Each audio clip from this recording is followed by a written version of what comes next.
Hello 2025. Welcome to Full Time with Meg Linehan. I'm Meg.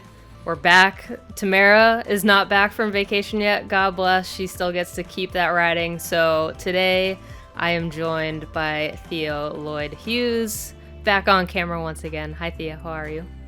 I'm very well. Happy New Year. Happy New Year 2025. I know. Unbelievable. It's here. I had to write the date today, and I struggled for a good 10 seconds of I don't know what day it is. I don't know what year it is. That's the vibe. Yeah, it's a great grace period, the sort of Bermuda Triangle time between, your holidays, your Christmas, your Hanukkahs, your Kwanzas, and your New Year's. And then this second week of January, you're just kind of like, where am I? What's real? I kind of love it. We don't get enough time where we're allowed to be a bit sloppy and unsure of basic things, so I embrace it. I know. The NWSL preseason is already around the corner. I mean, we're gonna get into that, but it's like, it's just what's an off season? It doesn't exist anymore. Yeah. The listener's going to be in for a treat today. Got Gotham general manager Yael Averbuch West on the show, and definitely some real shout outs of there is no off season. This league does not stop. No. And you're right. We just keep going.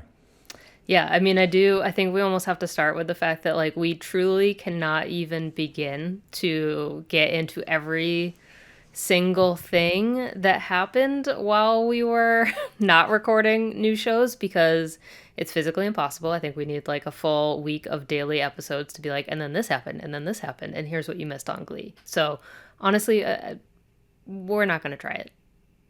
Yeah, there's definitely, the bigger things we'll mention right now, right? 2 head coaching spots got filled. Still waiting on Angel City. So, bear with us while that third one gets filled, and we'll probably go into detail more on further shows about the kind of head coaching trends we're seeing in the NWSL. But the big headlines, right? Fabrice Couture, new head coach in Houston, and Jonas Edeval coming over after resigning from Arsenal in October 2024 is the new head coach of San Diego Wave. And Meg bringing a little bit of spice as he comes over. Yeah, I mean, so he has been doing some media. And I feel maybe Theo, why don't you catch us up on what has been said? Because I do think this is going to be a very interesting hire for this league, but he's coming in with some spice is a good word for it. Yeah, I mean, we lost Casey Stoney, right? Ironically, the first ever head coach of San Diego Wave, who was sort of known for some spicy press conferences. And we've sort of gained Jonas as the new second ever permanent head coach of San Diego Wave. And he's sort of immediately bringing this. So to catch you up, you can read about this on The Athletic. There's a great article about the hire as well as his comments in the media. But he was speaking to a Swedish outlet called Aftonbladet. And on there, he said him and US Women's National Team coach Emma Hayes have absolutely no relationship. And that kind of in particular when he was Arsenal coach and she was calling up Emily Fox, in his mind, in his opinion, in his words, she would not contact him to sort of talk about Emily Fox being called up. It would always be handled by an assistant or someone else. And that kind of since when she was Chelsea manager and he was Arsenal manager, they had some sort of fallings out on the touchlines and things got a bit heated between them and they sort of never managed to bury the hatchet. So interesting to have Jonas coming into the NWSL for the first time, making these comments, stirring the pot, and obviously, we're going to see him handling a lot more US Women's National Team internationals and may or may not be taking calls from Emma Hayes. So something to watch, but definitely, Jonas has arrived and immediately made himself a big character, which, we love big characters. Yes. I mean, it's definitely going to be one of those that I think we will be watching. Angel City still needs to hire that coach. Agree. I think we will definitely be getting into NWSL coaching in general and how that is shaping up over this league. Also because, we're going to have 2 expansion teams that are going to need to hire coaches as well at some point. That's 2 more coaches. Yeah. I know. Also, I mean, we have had some big trades. Obviously, Lynn Williams to Seattle was kind of the big headline of the break. We will get into that from the Gotham side with Yael in a bit on this show, but that has been kind of the biggest one. And then obviously, Denver coming into the league as an expansion team, 110 million expansion fee. It's still not official. So like we are going to put a pin in Denver as well and wait for that to actually cross the line so that way we can get into how it was selected, all of that kind of fun stuff. And yeah, meeting the 16th team of the NWSL. 16 teams. Yeah, it's amazing. And it's amazing thinking about that figure. I don't love to talk about money. But it's amazing, isn't it? $110 million. To think Angel City in 2022 were about $2 million, right, Meg? I mean that's just it's extraordinary. It really, just the way that these numbers have accelerated. Obviously, Yeah. we've spoken about it before, but Michelle Kang has been kind of like, that's where that line kind of got crossed in terms of what she was willing to pay for the Washington Spirit. And now, Right. yes, to get into the 110 million territory, it is going to be a lot. But yeah, so this week we are going to focus on Gotham a bit, just with Yael joining the show to talk about all these off-season moves. Obviously, Gotham was the talk of the town last winter with their very aggressive, getting the super team tag. That is not necessarily the narrative that is happening this winter, with some exits, but also some entrances. So we figured now is a perfect time to focus in on, what is now a team that is expected to do really well in this league, which is not necessarily what was happening with Gotham prior to their championship. Yeah, it's a good problem to have, isn't it? To be, again, we like to talk about big characters. We like to talk about big transfers. We like to talk about team narratives. To have off-season storylines and people questioning moves and thinking, is this the right thing to do? Moving Lynn Williams, big trade, big transfer fee, $400,000 for Yasmin Ryan. Like, we want to talk about this stuff. This is what makes the league exciting. So I think talking to Yael, unpacking what's going on at Gotham is really interesting and is really fun, because we want to see big off-season stories, and Gotham is providing that, whichever way you feel. It's always subjective. Fans, players, media, however you feel about it, I think it's a great thing to talk about. Yeah, but of course we've got to start with U.S. Women's National Team, because not one but two rosters. January camp, the tradition is back, right? And now with an Emma Hayes twist of having Futures Camp run alongside the U.S. Women's National Team. And this is, we've got both rosters up on The Athletic if you need to catch up. There is a full senior team camp and then a U23 camp that's going to run concurrently. There are no games attached. We won't see a full senior team game until February when She Believes Cup rolls along. Also, the Federation has announced the back-to-back rematches against Brazil, including kind of the big, I think, marquee game of the winter and the spring at SoFi Stadium out in Los Angeles, which also, side note, sending all of our best wishes to folks out in the LA area. We hope that you are all safe, and by the time we see you out in April, that everyone is well and healthy and homes are protected. Obviously, those wildfires are very serious. But bringing it back to these rosters, camp is going to run the 14th to the 21st of this month. The two camps are literally going to be on fields side by side. The senior team will train, and then Emma Hayes will flip her attention to the next field over with the U23s. But some big names missing, some new names in. So Theo, what has gathered your attention out of? Let's start with senior team real quick. Yeah, I mean, Neely Martin, not to keep the Gotham theme going, but I'm a big fan. I think she's been a fantastic player in this league for a couple seasons now, does so much of the dirty work, does so much of the sort of cohesion work. I think she should have been in arguably the team of the year for 2024. Agree. And my vote. Yeah, and or 2023. So to see her get a senior call-up, albeit in this sort of expanded roster, I think is cool. One of the six players, like you said, along with Angela Anderson, Claudia Dickey, both goalkeepers, Neely Martin, Ryan Williams, another one actually, very, very deserving and kind of has needed to get her flowers and get that step up to international football. Tara McKeown and Ella Stevens, again, on the Gotham theme, another player playing very, very well. So I think those six names, for me in particular, Neely Martin, but any of those six names, I think it's cool to see. And I suppose you heard from Emma. So what did you feel like she was trying to emphasize when it came to, I like the way you talked about the two pictures side by side, the sort of relationship between this? Because like you said, it's been a while. since we saw this kind of idea of the U23s and the seniors competing together or training together. So what is her vision for this? Yeah, I mean, I think she very much wants a robust under 23 program. She basically said, like, listen, these kids are not getting the same opportunities here as they are getting in other countries, and we've got to start thinking about that. And I mean, to go back to an episode from 2024, you think about the investment that Michelle Kang put into the federation that is now going to unlock, hopefully, some of that programming that Emma Hayes desperately wants to have.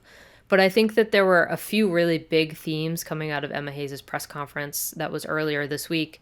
And one that is they are presenting the women's national team strategy at this camp at the same time. So it is also a chance for the technical staff to kind of hunker together, get that vision, figure out. And this is a strategy that is geared to 2027, 2028 and beyond. So this is not like, here's what we have to accomplish in 2025. This is big picture thinking time. And this is a year where the pressure is not on this program. There is no international tournament. There's no World Cup qualification. They have a chance to actually take some time, think about what they want to achieve. And so by having these two programs operating side by side, the other big theme was this is now finally Emma Hayes' chance to see the final chunk of the pool that she wanted to evaluate ahead of She Believes Cup. She talked about October, November, January. This is now like her finally getting her own eyeballs on every player that she wanted to get eyeballs on in person. And so I think this is going to be a really interesting time. We're not going to know what the results of this camp are for probably months because all of it is kind of taking place outside of public view. There's no games attached. So it really is evaluation, development, getting a chance to get some of these players inside the environment. And so I think that's going to be really exciting for her and maybe less exciting for everybody else. Well, good for Emma Hayes and all those players. That's all I'll say. Good for them. Good for them.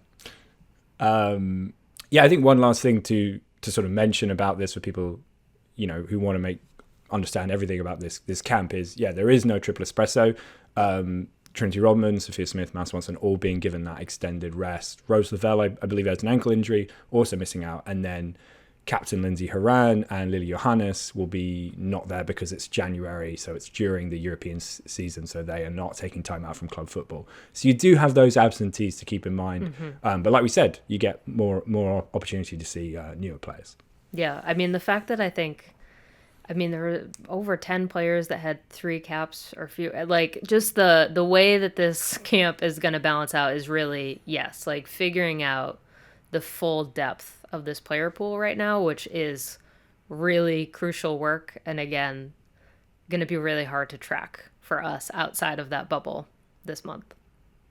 All right. Once we've got a whole bunch of show to get to, but we also have to take a beat here at the start of the show to send our best wishes to Steph Young, who departed The Athletic as 2024 came to a close. I am so glad that we got a couple of years to actually work together after spending so much time in press boxes together. But on Tuesday, she was announced as the Senior Director of Communications for the 15th NWSL team out in Boston. Name hopefully TBD once again. We'll find out. But am I biased? 100%. But it's a great hire for that team. I'm very excited to watch her get to work. Her farewell message in the Full-Time newsletter this week was delightful. If you haven't read it, please go back and find it because it was pure stuff. And for final time here at Full-Time, we've got a little moment of zen from our own Steph Young. Boston Breakers. All right, Boston Breakers forever, but it is 2025. It's the perfect time to make sure that you are ready to follow a full year of women's soccer. There is so much on deck for 2025. It's hard to believe. You can follow us wherever you listen to podcasts, Apple, Spotify, even on The Athletic, you name it. Please make sure you are subscribed so that way you never miss an episode. You can also follow us on Instagram and TikTok at TA Fulltime. Make sure you are subscribed to the free weekly newsletter Full-Time. You can find that link in our show notes or on The Athletic. And yeah, I mean, it's time. Let's move on. After this, we're talking to Yael Averbuch West from Gotham FC to talk about their offseason. All right, joining us for the first episode of 2025, we are of course joined by Yael Averbuch West, who is the general manager of Gotham FC. And I feel like now we've got to just pencil this in as our annual off-season chat. This is the second year in a row. We've got to make it a tradition at this point.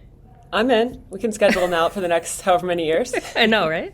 I do want to start with just how are you? I know, I think probably people have seen your Instagram or your social media posts about some of your health issues over the past year. I just kind of wanted to start with that because I feel like, I don't know, it's hard for, I think, people to understand that there's like a human at the other end of this. So how are you? Yeah, I appreciate that greatly. It's been a rough year for me, but I think I like to share those things publicly. I'm very open about it. I think everyone has their struggles behind the scenes, whatever it is, and I'm not exempt from those. So had a lot of health struggles, but all the things are true. I also feel very grateful and very happy in my life, and I have a lot of wonderful things, and I have some difficult things, and I think that's what it is to be human. So I am grappling with that. But I appreciate you asking. I'm doing a lot better, so I'm very grateful for the body's ability to heal. Yeah, I mean, I do feel like balancing. Let's even maybe take a step back because I have a lot of things that we want to get into in this off season. But in terms of like, what's the day-to-day of a general manager? Because sometimes I feel like people don't even, the job can obviously vary greatly from team to team, right? Some people have like double, triple responsibilities still, but what is your kind of day-to-day like with Gotham? People have asked me that before.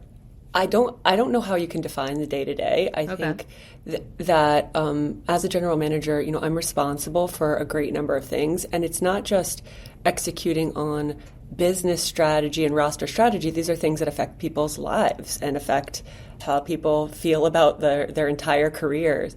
And so there is a lot of responsibility, and I don't take it lightly. But it's the day-to-day is a lot of people management and creating systems and processes that best support a high-performance environment. And at the end of the day, the ultimate goal is to win on the field, but there's so many layers and so many things that go behind that. So it's focusing on all of those, from the very nitty-gritty, very small details to the bigger picture things that people see, with roster moves and things like that. So there is not one day that looks anything like any other day in this job, I've realized. Mm-hmm. And it is a job of having a lot of conversations and managing what's best for us as a club, what's best for individual people, and what's the best chemistry of people, and setting ourselves up for success that we can repeat year over year. And that has to do with the food we eat every day. That has to do with the people we have in our environment and the way we structure ourselves and all kinds of things. And my job is to make sure they're all accounted for. Okay. All right. So let's flash back a year. Obviously, we had a big chat last year. Gotham came out swinging after winning the championship. And I maybe even want to just start with this idea of like, how much are you paying attention to, I guess, how people are reacting to each move you make? Because it's also, I think people always have this instinct to analyze each move as it comes in, and then you've got that bigger picture once, the roster's finally set. But in that sort of day-to-day, like, how much are you reading things? Are you seeing things? Or are you trying to be like, go over here, please? Yeah. For the most part, I try to stay off of social media at this point, to be really honest. Mostly because it's not very good for my mental health to see. To your point, there is a holistic picture here, and at Gotham, we are aggressively chasing improvement, growth, progress every step of the way. And if you look in any single moment, you can make up a narrative or make up a picture about it, and that may be accurate or may not be accurate. Mm-hmm. And so for me, even in my own dealings and how I conceptualize the decisions that need to be made and what we're doing here, I really do think of it very holistically, and it's about progress. We had a little bit of success, and I'm very, very proud of it, and we're very, very proud of it. But we want to have sustained success, and we want to be able to repeat this for years to come, and that takes constant tweaking, refinement, change, and it's very challenging. And so when it comes to people's comments on social media or whatever it is, I'm somewhat aware of it. I've lived in the soccer world as a player. I used to look after a game as a player. I would look up, like, what do people think of my performance? It was never a good thing to do. And similarly in this role, like, people are analyzing bits and pieces of our decisions as a club or my performance as a general manager. I think I've learned to not look so much and not think too much about what other people think, because all that matters is that, we here believe in our strategy. And I really do believe that that what we're doing is something that our fans are going to feel very proud of and very excited about.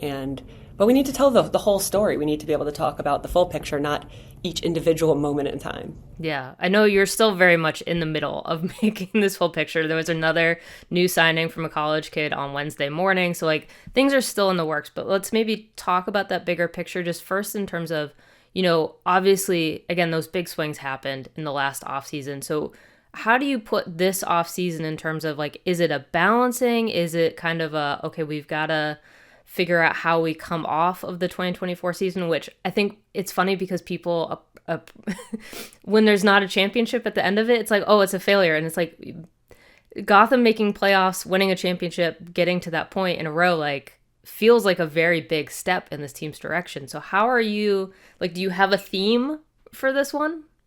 Yeah, I think the theme hasn't changed at all. And this is how I felt very much as an athlete, is that you have this really high expectation, high vision, and almost no matter what you do, you can never be satisfied if you really want to continue to be great. And that's how it was last year. Last year we won the championship. What I was thinking about since the moment had embarked and where we were is that we finished 6th place. I saw a team that had flashes of brilliance and were an extraordinary finish to the year, but also that was pretty inconsistent, and I thought we needed to continue to improve in a number of ways. And so that's where I was mentally when everyone else saw the championship and the moves after. Right. And then similarly this year, we both feel disappointed because obviously we wanted to repeat and win the championship. If we didn't want to do that, what are we doing here? But at the same time, we are very, very proud of the progress we made. We had a significantly better and more consistent and higher level performance throughout the year. Actually, if we look at the performance throughout the season, I feel incredibly proud of what we did as a team. We set a number of records for the club, and it was truly extraordinary.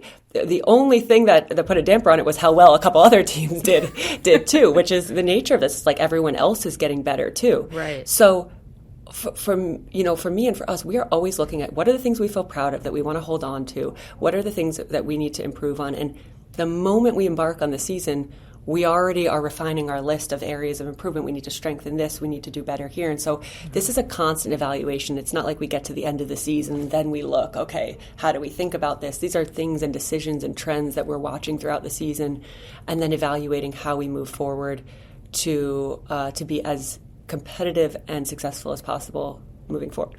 Yeah. Let's get maybe into a couple of the specific moves because Lynn Williams, obviously, I think has been kind of the biggest name to move through this offseason. I mean, I feel like, it is kind of an interesting one where obviously she does want to change coast, right? And now there is this sense of, I think Lynn has been pretty open in terms of how the move to Gotham went for her. And now, there is the CBA, every trade, every move has to be approved by players. So between her, Yaz Ryan, right? I think there is kind of the sense of players are wanting to move, and how do you maximize that from your point of view as well?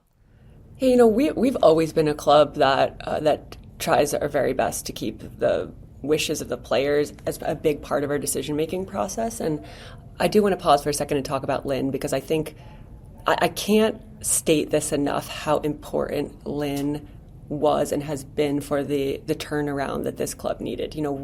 From going, it's going worst to first, but I think it's so much bigger and deeper than that. It was to get ourselves on the map and be respected as a team that was competing to win. Lynn Williams represents what it means to be a winner in this league and consistently score goals and terrorize the opponents and do all those things. And she really she galvanized the team in a certain way, just even from her signing, but then the way she showed up, the way she defended, the way she bought in. So many things about who Lynn was for us over the past couple of years was such an instrumental part of what we've been able to do. So I'm really grateful, and I've told her this probably too many times, so she's probably rolling her eyes if she hears this, but it's really true. I'm very, very grateful to Lynn. And at the same time, we're constantly evaluating our roster. We're evaluating what's best for each individual player as well as what's best for our team and making decisions based on that. And so it is important to us to understand career-wise where our players are and take their feelings into account as we also look at what's best for our team and roster. And that's always going to be the conversation we're having and the balance we're having on every single decision we make. Yeah. I mean, I think it is it is an interesting situation, right? Of, I think everybody's got their own motivations coming into an off season, right? And so there's always going to be different variations of the same story. There's going to be different, approaches to the same discussion. So I think it is important. I do want to talk about maybe some of the cultural shift of Gotham, because a lot of the 2023 championship team now, like you think about a McCall Zerboni, who to me has also been kind of central to that culture, released as a free agent, Delaney Sheehan moving on. Like, there are players who have kind of, when I think about the new Gotham, right, have been kind of central to that. So how do you maintain, I guess, what has been building over the past couple of years, that culture I think that you just spoke about with Lynn?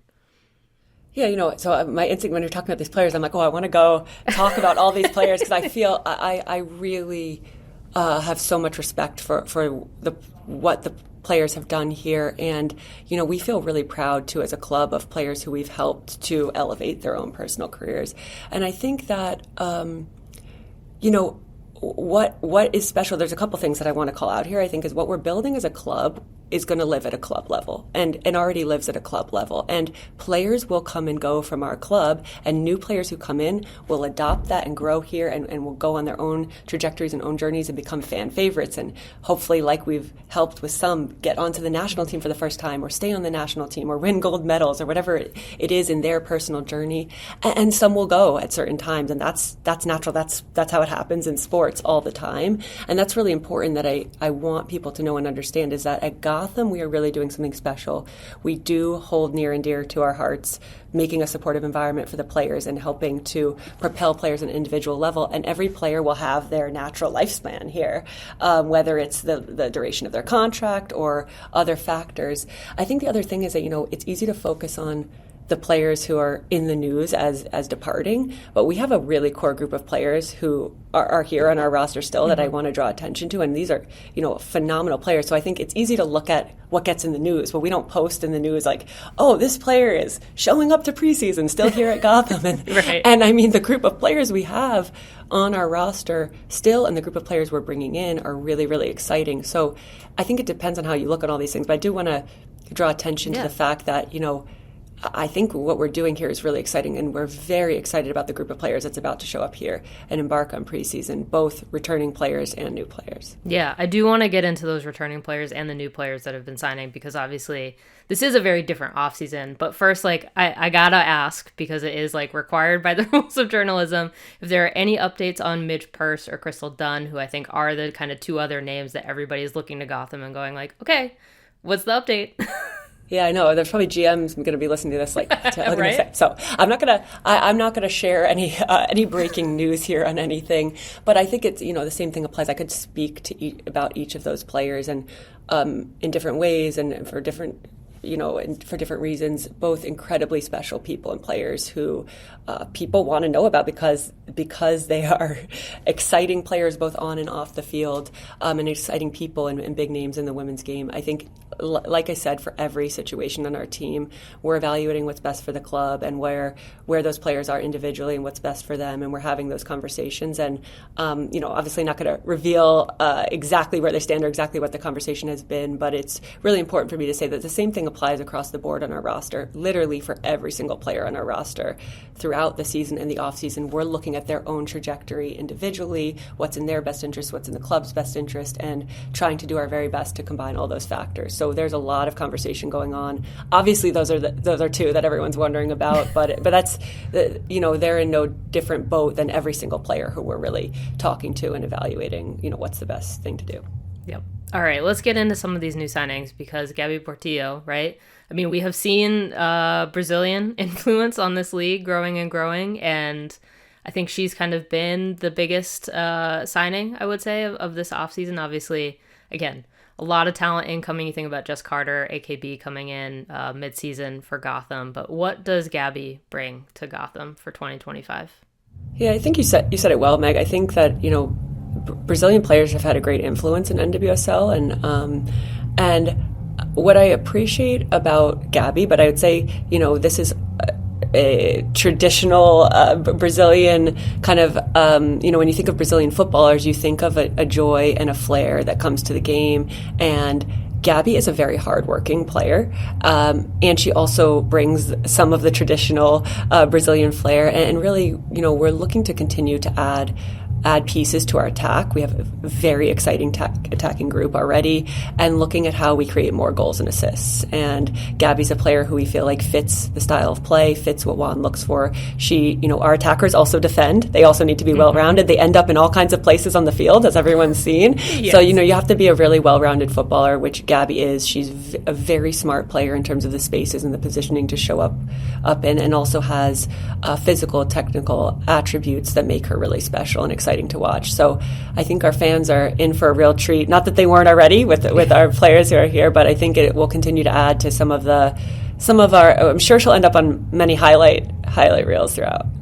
Let's wrap up. I know, you've got, again, Neely Martin, Ella Stevens going to their first U.S. camps. I mean, like, the allegations of U.S. Women's National Team in the East will still haunt Gotham forever, no matter what.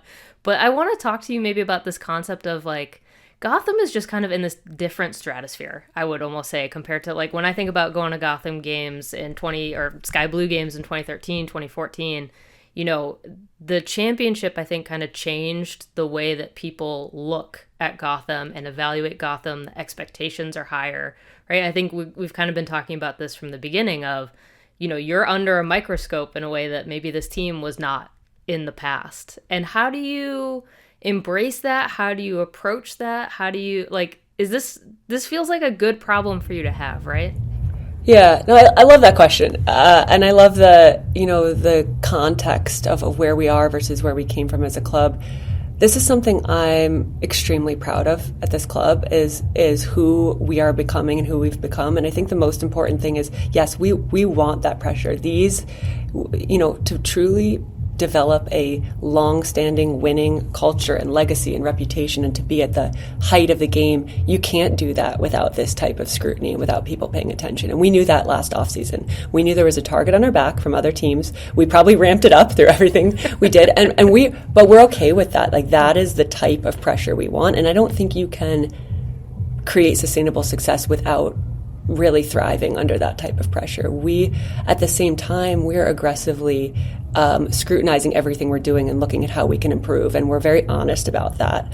And so, yeah, I think this is the new us. And we always say, we're never finished. We're always going to be building this thing. And any moment anybody looks at Gotham from here on out, you're going to see a work in progress of some sort. I hope it's a work in progress that stays at the top of the table, and that's our aim. But we are really aggressively trying to stay ahead of the curve, looking for competitive differentiation. And we know that people are now watching us, and we're okay with that. We love it. It's hard, but we love it. And that's the way we want to compete. Awesome. All right. Well, thank you for joining us today. Obviously, we are watching. We wanted to talk, as soon as we were thinking first episode 2025, I was like, we got to get Yael. We got to do it. We got to ask her. So we appreciate you joining us. Yeah, thank you. We'll make it an annual thing. All right. Sounds like a plan. Okay. Thanks, Meg. Okay. So yes, 2025 theme of the show, but now we have, it's not the schedule. It is a schedule. We've got that fateful question that I will never escape. I will say, as everyone has shifted over to Blue Sky and they've brought it over, and I was like, maybe it will die, and then no, it hasn't. But yeah, we have a handful of dates. We kind of know the vibe, but I mean, really, the big thing that we are now aware of is that there's a huge league break for all of July, which I personally that to me is thank you. Finally, right? But also, there is no Summer Cup. That has apparently ended after a 1-year summer with my sister's cup. We hardly knew ye. Theo, what does this mean, I guess, for NWSL moving into the, 2025 is kind of a duplicate of 2024 while we wait for the two expansion teams to come in. But this kind of opens things up for that whole summer month there. Yeah, it's interesting. There is a sort of amendment or sentence, if you like, in the schedule footprint, which I kind of love that the schedule footprint has kind of become its own release now. Every year the league is now putting out the footprint like it's a big deal. And also just the fact that we call it the footprint to me is very funny. That? I don't know where that term came from. Because it's the outline, we're missing the rest of the foot. I don't know. I know you do what you want with the metaphor, listener. But But yeah, I think what's interesting about it is the amendment, or the extra sentence that is in there, is that teams are allowed or encouraged maybe to sort of host their own exhibition tournaments, which obviously we have seen. Louisville has been doing the Women's Cup. Women's ICC. Women's ICC obviously was a thing, kind of went away, might come back. KCC actually has been doing their own thing as well. Gotham and Spirit had the friendlies with Chelsea and Arsenal, which we covered on the show. You can go back and listen to, really interesting episodes about what that means in terms of a competitive angle, a marketing angle. So all that is to say, July, Euros, Copa America are getting a lot of respect from the NWSL. They're saying, hey, we're going to have top players who aren't going to be around, so we're not going to be playing competitive matches. And I think that is a cool statement, Meg. And like you said, it sort of creates precedent now, because we had it in 2024. We're going to have it in 2025. So do you think we can kind of assume that we're heading in a direction where we'll see the same thing next year? I'm really hoping, yes, because I think I've been kind of on that drumbeat for a while of the NWSL would be, let's say, bold in a really positive way, or unhinged in a really negative way, to even attempt to play through the 2026 Men's World Cup. I mean, it's just going to suck up so much attention. It's going to suck up venues, travel, flights. Yeah, I mean, it's just, it feels like broadcast. Logistically, it's going to be impossible to play through it. So now, Absolutely. I think it does make sense of, if you are setting, you had it in 2024 through the Olympics, obviously Summer Cup is done, but now 2025, this is a test run to figure out if it makes more sense for teams to be able to essentially have a second preseason / have those exhibition games. And then 2026, do the same. 2027, Women's World Cup. Like, this is now setting that as kind of a template for the schedule moving forward, assuming it does not flip seasons to align with the European / FIFA calendar, or whatever we want to call it.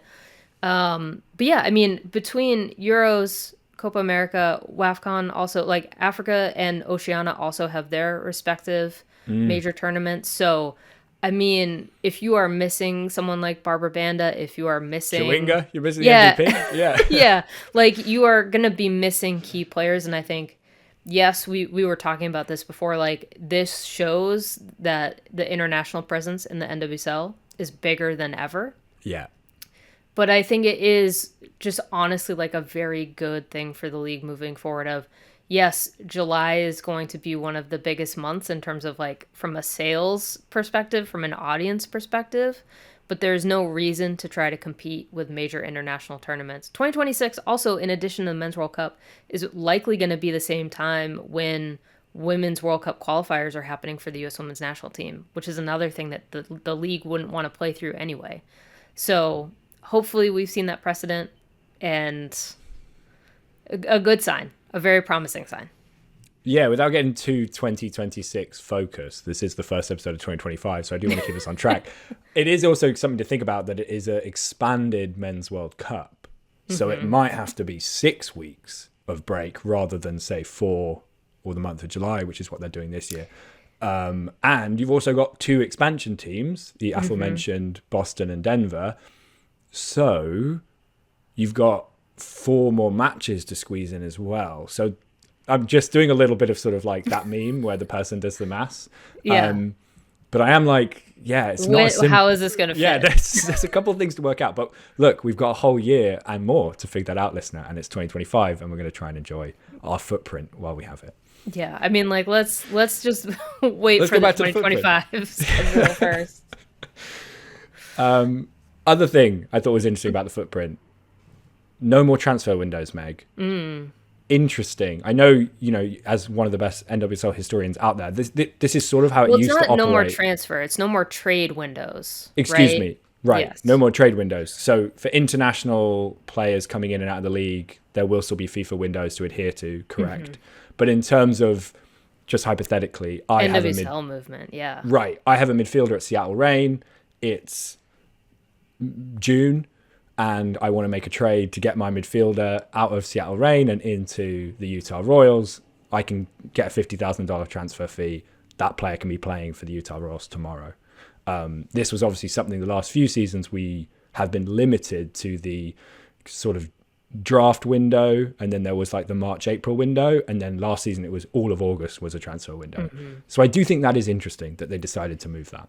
Yeah, I mean, I do think that's probably coming out of the new CBA and understanding that like maybe players are going to want to move, or there is opportunity now to think about it slightly differently. But yeah, I mean, again, we're in a brave new world in terms of no draft, no trade windows, expanded free agency.